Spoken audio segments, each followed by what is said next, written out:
Joining us now, former investigative reporter and member of the Ukrainian parliament, Sergei ЛЕЩЕНКО. He is now working as an advisor to President Zelensky against propaganda.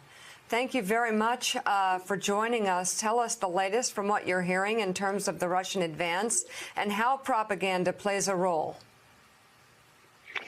Good morning, everyone. Unfortunately, Russia used propaganda as a way to discredit Ukraine on international arena and to share the seeds of lie among Russian citizens.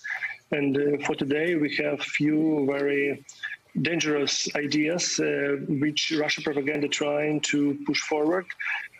One of the most dangerous, I believe, this is a fake news about chemical and biological weapons Ukraine producing on our territory, which is a fake news which was denied by Ukrainian, American, and even Russian biologists. But Russian propaganda media very, very strong with this narrative, trying to push it forward.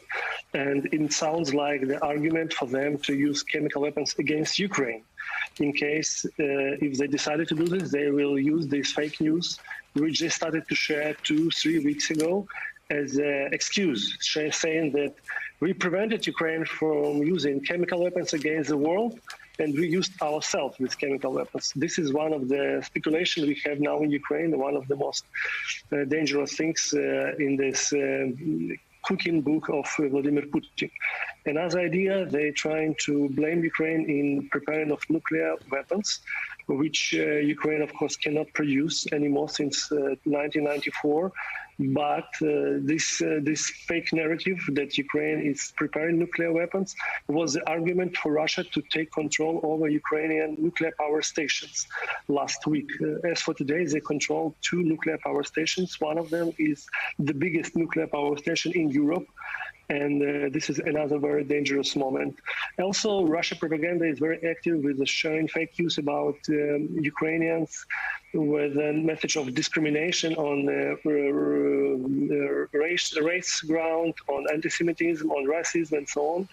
They're saying that, for example, some Ukrainian Jews run from one of the cities because of the local citizens trying to attack them, which is not true, because local rabbi denied this. All the Jewish community in Ukraine denies this, but they started to share this fake news among Israeli news outlets, which is unfortunately can be used as an argument not to provide Ukraine some support from Israel.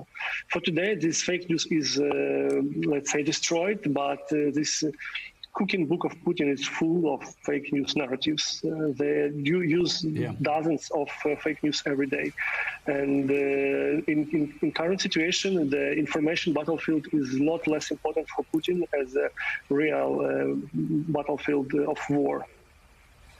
Sergei, this is David Ignatius in Washington. I want to ask you what advice you're giving to President Zelensky about how to counter this Russian propaganda. He seems to be a pretty effective voice, and I'm curious what you tell him as a way to stop these lies from spreading.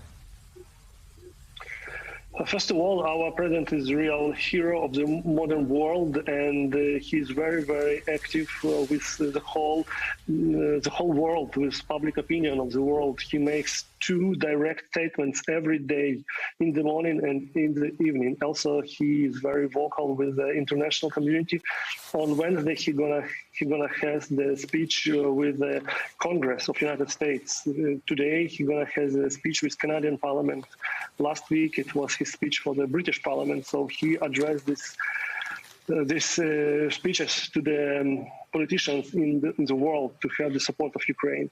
Second, he is very active to disclose this fake news in his direct statements.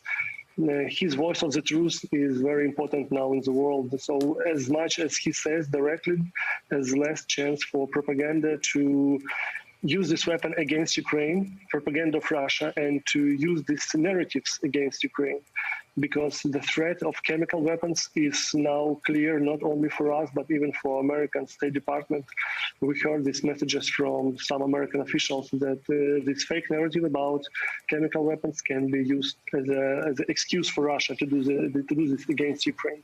So keep doing what we are doing now, to be free and fair in our communication, to say what is really going on, and to address directly to the stakeholders. Unfortunately, it's very difficult to address the Russian stakeholders, but our president has part of his speech in Russian language. Yesterday at night, he has the part of his speech in Russian to Russian soldiers, asking them to stay at home, or at least not to use weapons against Ukrainians and not to die in Ukraine, because it can be very painful for them to come to Ukraine and to die here, because our army is very, very much prepared, but much better prepared than it was 8 years ago when they occupied part of our territory. That is showing. Former member of the Ukrainian parliament, now an advisor to President Zelensky, Sergei Lukashenko. Thank you very much for being with us this morning.